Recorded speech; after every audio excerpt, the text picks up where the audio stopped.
Whether an Olympic champion or a school-level athlete, everyone who attempts an all-out sprint will follow the same general pattern. To demonstrate this, we will look at the velocity curve generated as an athlete performs a 100 metre sprint, where velocity or speed is shown on the y-axis and distance is shown on the x-axis. After reacting to the gun, all athletes will accelerate rapidly, eventually reaching their top speed, shown as the highest point on the curve, between around the 30 to 50 metre mark. Slower runners and most juniors will reach their top speed a little earlier. The athlete will hold their top speed for between 10 to 20 metres before their speed starts to gradually decline as they head to the finish of the race. The degree to which the athlete maintains good running form will affect this decrease in speed, but even in an Olympic final, runners will still lose velocity towards the end of a race. The first section of the speed curve describes the acceleration ability of the athlete. Technique in this phase will be characterised by low body position, vigorous arm drive, and longer ground contact periods. It is accepted that muscular strength and power have a strong influence on the initial acceleration of the athlete. This will often be a limitation for very young athletes who have low levels of strength and power. The middle of the speed curve describes the maximum velocity or top speed of the athlete and is characterised by a more upright sprint posture, with ground contact times becoming shorter as stride frequency increases. The final portion of the speed curve describes the speed endurance qualities, which will be extended in distance for the 200 metre sprint. The most decisive factor in successful performance in the 100 metres is the athlete's maximum velocity.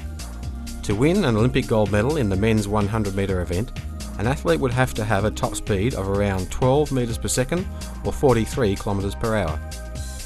At the junior level, a runner who is able to run the 100 metres in around 11.3 will have a top speed of between 9.5 to 10 metres per second, whilst a 12.5 second 100 metre runner will have a top speed of 8.5 to 9 metres per second.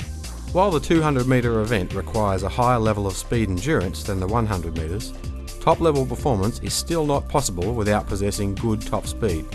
Accordingly, a coach of junior sprinters should spend most time on developing maximum velocity capability rather than event-specific skills such as block starts or finishing techniques. The speed or velocity of a runner is determined by their stride length multiplied by their stride frequency.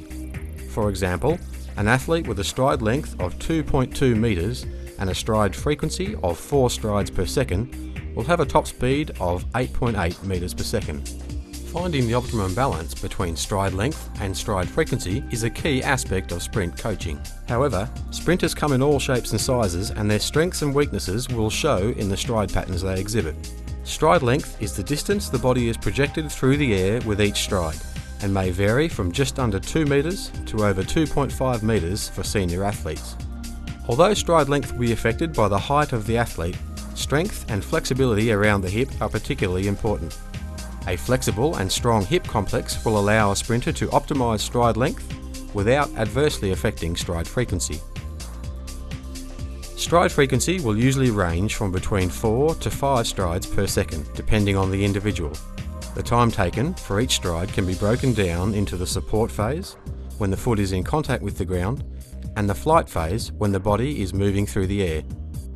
Many common faults in sprint techniques relate to spending too much time in the support phase and hence reducing the stride frequency and ultimately speed. Ironically, when athletes strive for longer or more powerful strides, they usually end up reducing their speed due to the longer ground contact periods or longer flight times caused by excessive vertical oscillation. If a coach has a basic understanding of the relationship between stride length and frequency, then they are in a very good position to help young athletes maximise their running speed.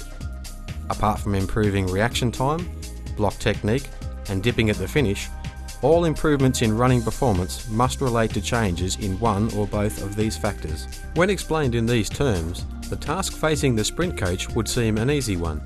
Simply improve stride length or stride frequency and the athlete will get faster. However, it will require great skill and initiative from the coach to help the athlete improve in these areas without burdening them with an excess of technical detail. Ways of developing these skills will be addressed in the coaching techniques section.